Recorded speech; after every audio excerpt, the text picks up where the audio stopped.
త్రిదశ rice అన్నింటికీ దగ్గరగా మీ మనసుకి మరింత దగ్గరగా త్రిదశ రైస్ వేర్ లైఫ్ షైన్స్.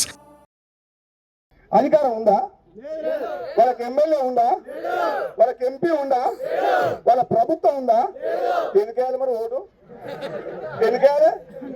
పైసలు సంపాదించుకోవడానికి, భూములు కబ్జా చేస్తానుక? ఎందుకేయాలి? ఆయనకు ఏదో పని చేస్తాడా? మీ పోలీస్ స్టేషన్ పోతారు, మీ డెవలప్మెంట్, మీ రోడ్లు, మురికి కాలంలో కరెంటు, మంచినీళ్ళు, మీ ఉద్యోగం ఏదైనా పని కావాలంటే మీరు ఓటేసిన గెలిపించే ఆయన పని చేయగలుగుతాడా? గవర్నమెంట్ ఉందా? ఏమంటాడు ఆయనే? పని చేయమంటే ఏ పని నాతోడు కాదంటాడు. మరి ఓటేసి గెలిపించిన మీరు గట్టిగా అడిగిన అనుకో, పుణ్యానికి వేసినావా, పైసలు తీసుకొని వేసినావు అంటాడు. అప్పుడు ఏం చెప్తారు మీరు? ఏం చెప్తారు? సప్పుడే బాలమ్మా ఏం చెప్తారు? పైసలు తీసుకొని వేసి పుణ్యానికి వేసినారు. మేమేమంటున్నాం? మా ప్రభుత్వం ఉంది, ఎమ్మెల్యే ఉన్నారు, ఈ వెనకాల ఎమ్మెల్యే ఉన్నారు. ఆయన కూడా ఎమ్మెల్యే ఏ కూసుకుంటూ ఎక్కడో ఒక చెట్టు అనుకున్నాడు. ఏడు కూసుకుంటా ఆ కూసుకుంట్ల బాసే పాలనలో పండు కాదిరిగి కేసీఆర్ ఏడుండు. కేసీఆర్ కూడా నన్ను అధర్మంగా ఓడగొచ్చిండా లేదా?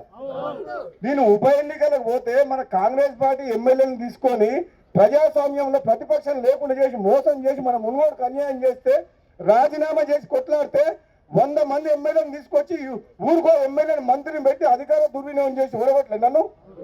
నా ఉసురు తాగిందా లేదా? నా కుటుంబం ఉసురు తాగిపోయినా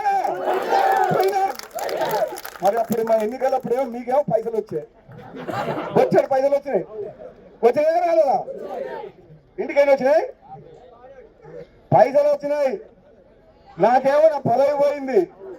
మళ్ళీ నాతో పెట్టుకుంటే ఎక్కడ ఉన్నాడు ఇప్పుడు కేసీఆర్? ఎక్కడ పెట్టుకుండు?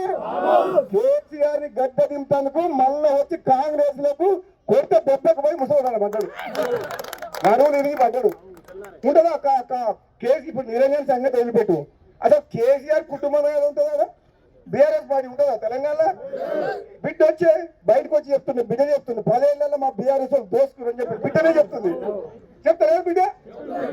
ఇప్పుడు కొడుకో దిక్కు పోయిండు, అల్లుడో దిక్కు, బిడ్డో దిక్కు, ముసలి మంచానికి కొట్టి ఏడున్నది బీఆర్ఎస్ పార్టీ. కూర్చుకుంటలేవు నాతో కాదని చెప్పి చేతులు ఎత్తేసిండు. ఈ రాజగోపాల్ ఎడుతో నేను కొట్లాడలేను, నా వల్ల కాదు అంటారు. వాళ్ళు ఇంటనే అంటారు, నువ్వు గెలవ 100 సార్లు పని చేసినా గెలవని చెప్తున్నారు.